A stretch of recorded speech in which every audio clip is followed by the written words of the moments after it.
Bonjour et bienvenue dans la revue de presse hebdo et audio du secteur retail e-commerce en France, proposée par les Digital Doers. Nous sommes le 13 octobre, c'est la reprise après le break lié au défi vélo entre Paris et Biarritz. J'en profite pour vous remercier encore une fois pour les innombrables messages que j'ai reçus de votre part. Donc au sommaire cette semaine, 5 articles.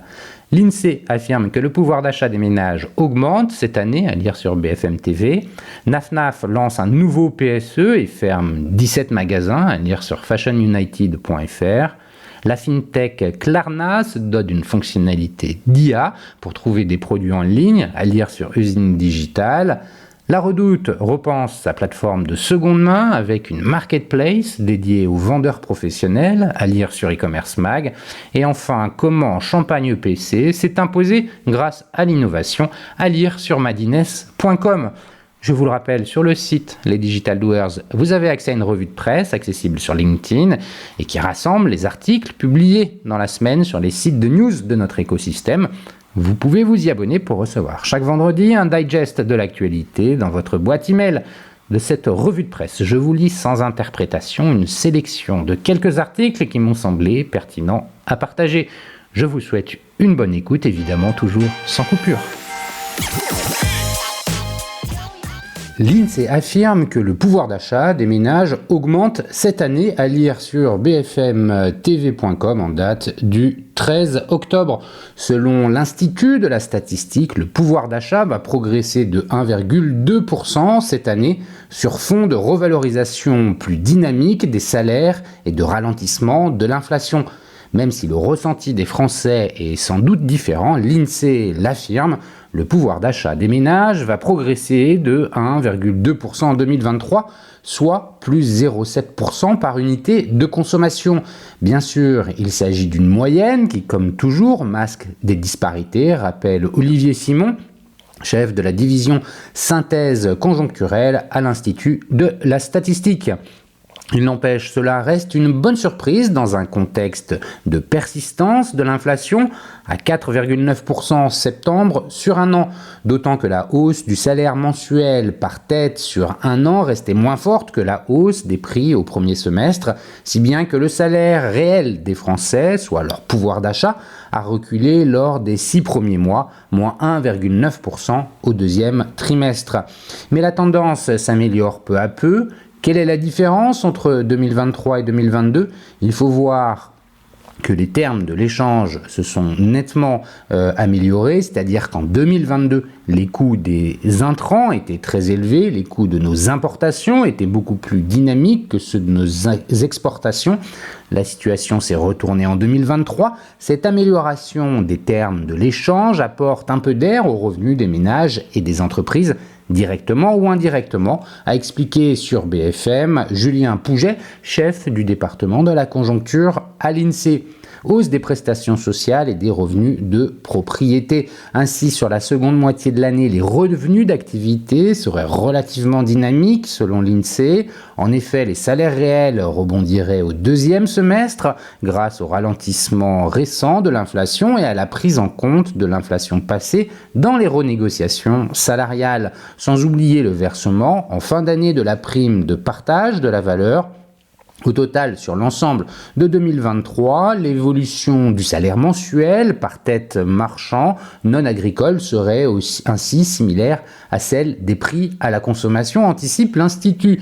Ajoutez à cela les revenus de la propriété qui augmenteraient fortement, portés par le dynamisme des dividendes et de la hausse des intérêts reçus, dans le contexte de relèvement des taux interbancaires. Enfin, la hausse des prestations sociales indexées sur l'inflation, pour la plupart, contribuerait à soutenir le pouvoir d'achat, d'autant qu'elle serait également soutenue par des mesures d'aide spécifiques comme le versement de l'indemnité carburant en début d'année, souligne encore l'INSEE.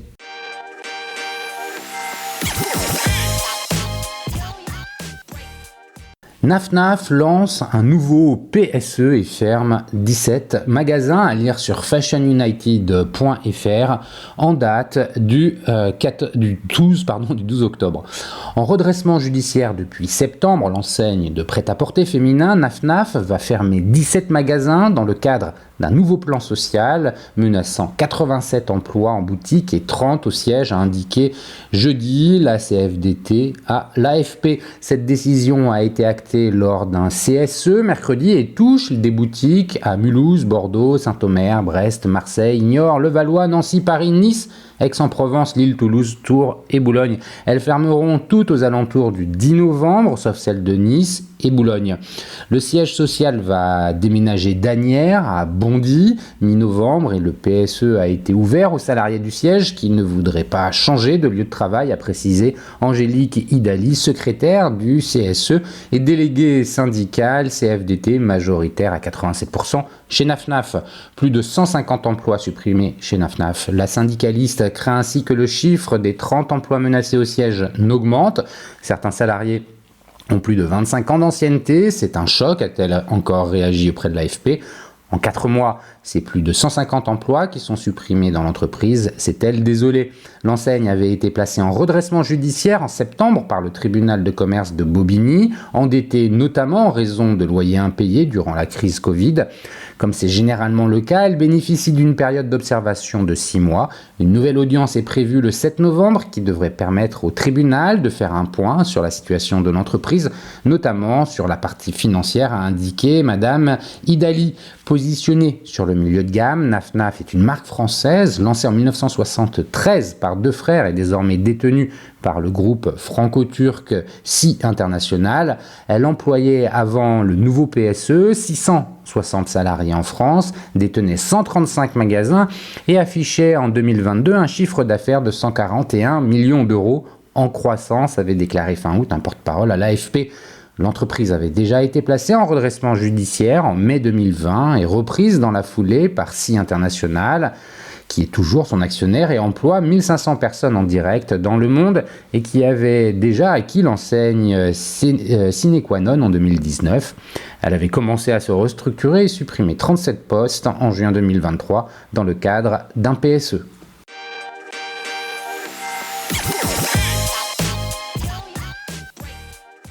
La fintech Klarna se dote d'une fonctionnalité d'IA pour trouver des produits en ligne, à lire sur usinedigital.fr en date du 11 octobre.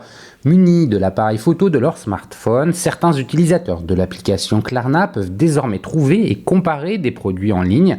Après le rachat de PriceRunner, la société suédoise s'est lancée dans le développement d'un outil d'intelligence artificielle particulièrement puissant. Photographie-le, cherche-le, achète-le, Klarna a annoncé le 11 octobre le déploiement d'un outil basé Shopping Lens, alimenté par l'intelligence artificielle qui permet à ses utilisateurs de trouver des produits en ligne grâce à un simple cliché. Il leur suffit en effet de photographier via l'appareil photo du smartphone un objet, par exemple un pantalon, et de lancer une recherche à partir de cette image. Klarna propose ensuite une liste d'adresses dans lesquelles se procurer l'article, ainsi que des articles similaires, les classant par ordre croissant de prix. Disponible exclusivement aux États-Unis, au Royaume-Uni, en Allemagne, en Suède, au Danemark et en Norvège à ce stade, cette fonctionnalité de l'application Klarna est capable de reconnaître visuellement plus de 10 millions de produits et de renvoyer vers plus de 50 millions de magasins.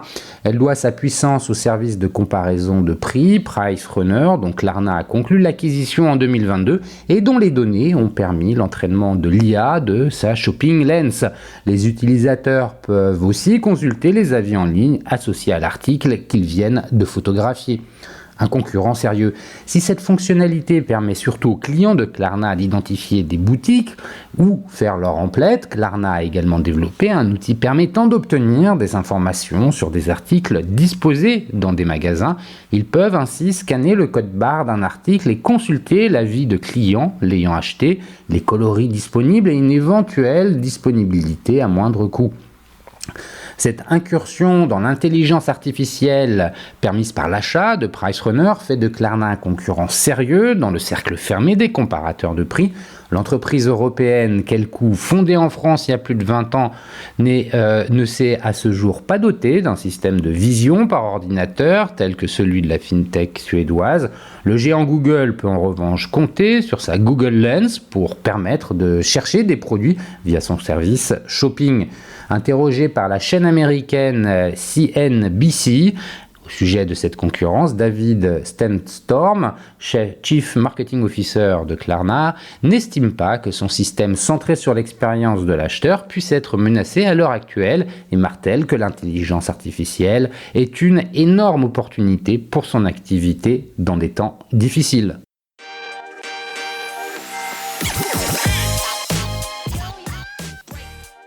La Redoute repense sa plateforme de seconde main avec une marketplace dédiée aux vendeurs professionnels à lire sur e-commercemag.fr en date du 10 octobre. La Redoute fait évoluer la Reboucle, son service de vente de produits de seconde main lancé en 2021. Les clients de la Redoute peuvent désormais accéder via la marketplace de l'enseigne à des produits d'occasion sélectionnés par la plateforme et ses partenaires. En 2021, la Redoute lançait un service de vente et d'achat de produits d'occasion entre particuliers. Dans un contexte d'inflation et de forte tension du pouvoir d'achat, la marketplace française repense son système de vente de produits de seconde main avec un nouveau concept C2B2C, promettant une expérience d'achat plus fluide. En effet, la plateforme La Reboucle est accessible directement sur le site et l'application de la marketplace, permettant aux clients d'avoir accès aux produits neufs et de seconde main en une seule session shopping. En favorisant l'achat d'articles de seconde main, la Redoute veut proposer aux familles une alternative à la consommation jetable, les encourageant à faire des économies tout en repensant leur façon de consommer la maison et la mode. Une offre et un catalogue partenaires travaillés. L'offre de produits de seconde main proposée sur la plateforme est sélectionnée par la Redoute et ses partenaires afin d'assurer leur bon état. Elle est ensuite vérifiée par des vendeurs professionnels de la seconde main. Dans l'optique d'assurer la satisfaction client, la marketplace assure un retour sous 30 jours. Les vendeurs professionnels présents sur la Reboucle sont eux aussi triés sur le volet. Parmi le catalogue, les clients peuvent d'ores et déjà retrouver Smala, mode enfant, Hommage, mode femme, De Bon Goût, mobilier et décoration, Redive, mode homme, femme et enfant, ou encore Crushon, mode homme et femme. D'autres partenaires devraient rejoindre prochainement la plateforme.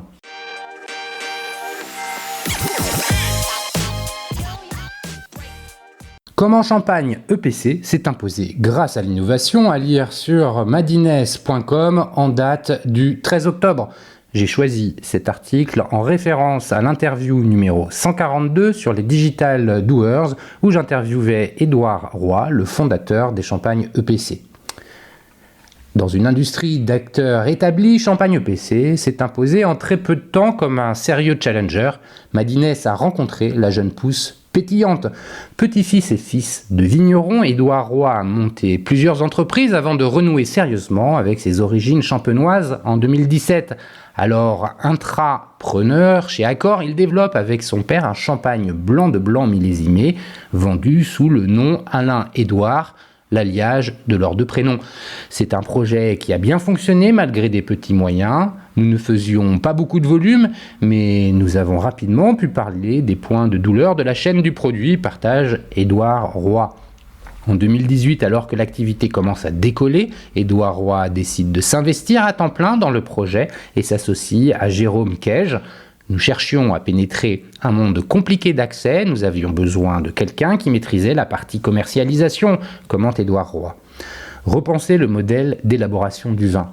Dans le monde du vin, il y a 3 types d'acteurs. Les vignerons indépendants qui ont leur propre vigne et vinifient eux-mêmes, les coopératives qui représentaient une large partie des viticulteurs qui font vinifier leurs raisins, et les négociants qui achètent du vin un peu partout et assemblent des centaines de crus. Depuis quelques années, les grandes maisons ont développé leurs propres unités de production, retirant ainsi une large partie de leur activité aux coopératives qui jouissent pourtant d'un outil de grande qualité, poursuit Édouard Roy. Fort de ce constat, il décide de créer une maison de champagne qui repense le modèle d'élaboration.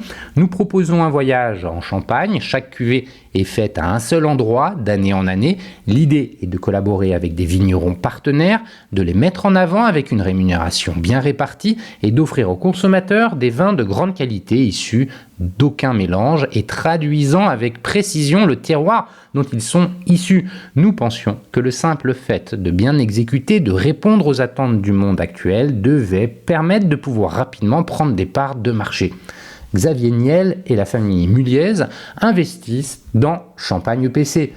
Richard Daïch, un chef de cave renommé, soutient le modèle et rejoint la jeune pousse dès ses débuts.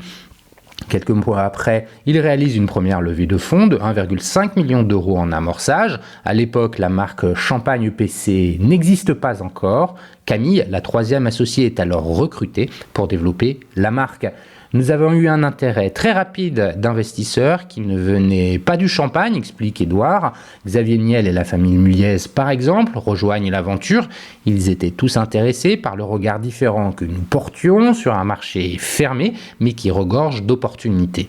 Parmi les investisseurs, pas de fonds d'investissement, que des business angels ou des family office.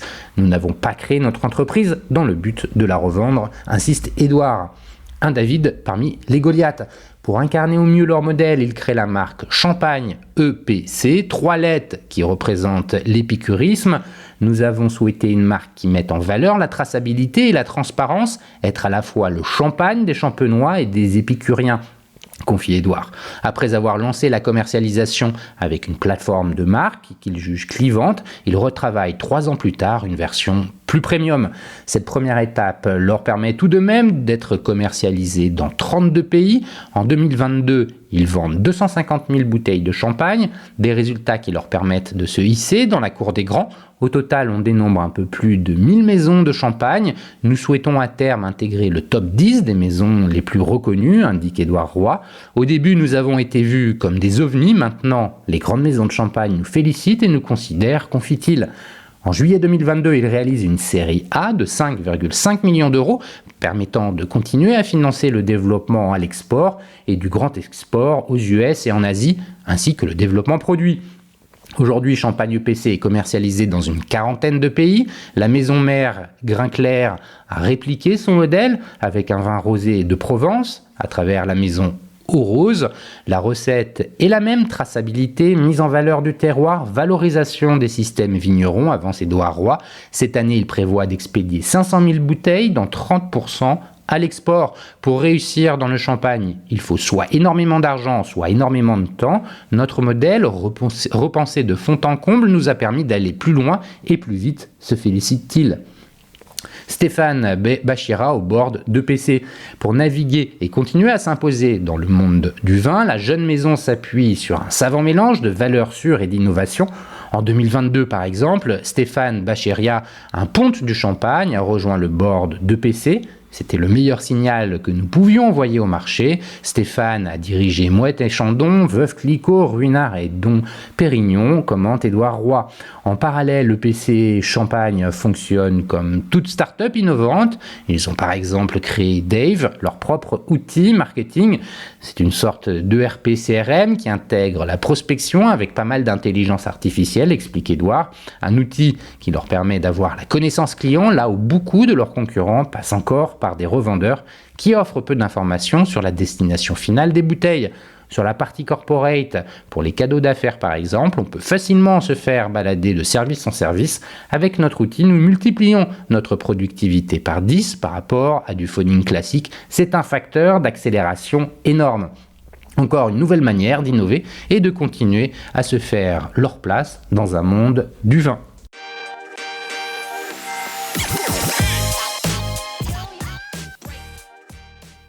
Et voilà, c'est fini pour cette semaine. Merci de m'avoir écouté. N'oubliez pas de vous abonner à la revue de presse sur le site lesdigitaldoers.com. Si vous aimez l'exercice de cette revue de presse Retail e-commerce dans sa vision audio, n'hésitez pas à me le faire savoir en m'envoyant des messages sur LinkedIn et mieux encore en la faisant connaître autour de vous. Enfin, un dernier message d'auto-promo avec les Digital Doers. Je produis des chaînes de podcasts thématiques pour les prestataires de services de notre écosystème. Donc, si vous souhaitez animer la prise de parole de votre marché, c'est l'occasion d'inviter des clients et des prospects à venir converser avec vous autour de votre proposition de valeur.